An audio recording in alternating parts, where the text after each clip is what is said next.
one of the meatiest and most delicious ways, the most delicious way I know to cook shaggy mane mushrooms. This is Parmesan fried shaggy manes.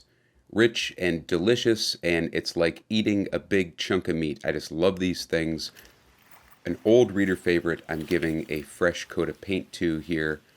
So here's a great shaggy mane. This is like the perfect specimen, okay? There's no blackening, but blackening is not bad, and I'm going to go over that a little bit. I'm going to take it from the ground. You can also just cut it at the base, but these are so delicate, you really need to be as gentle as possible with them. You also want to cook them quickly because they deteriorate very fast.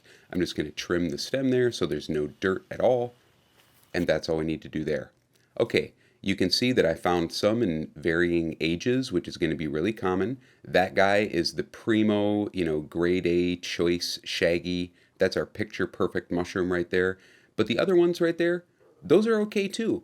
And the deliquescing, the blackening, that is a spore release method, reproduction method, that is not bacterial decomposition. It's an enzymatic reaction that helps spread the spores. I actually have a post on how to make culinary ink out of these by letting them basically rot.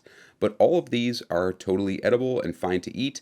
They're just very delicate as they get a little bit older, and if you put them in a basket with other mushrooms that are more firm, they're going to break apart into nothing.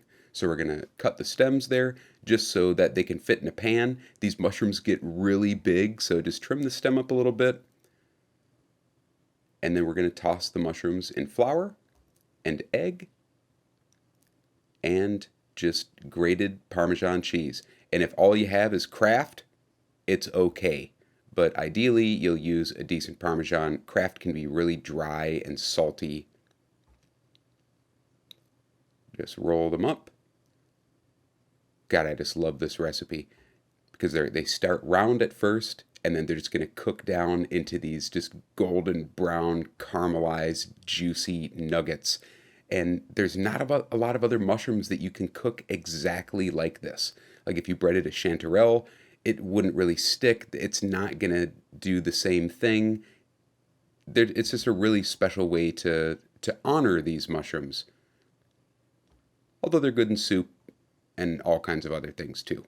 And then we're going to put them into a pan. You want to use a non-stick pan here. Ideally, it's going to be cast iron, but if all you have is like Teflon or ceramic, that'll be fine too. Put a tiny bit of oil, and this is so easy. All you have to do is apply a little bit of heat, and they're going to turn magically golden brown, crispy, and delicious. Just look at that.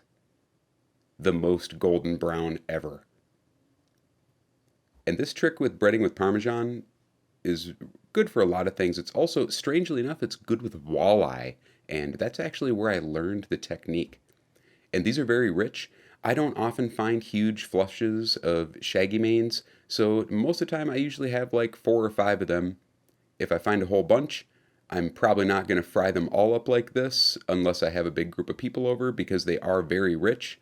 But this is a special occasion thing, in the fall, if I get a few of them, this is the first thing that I make, and it's just a really special treat.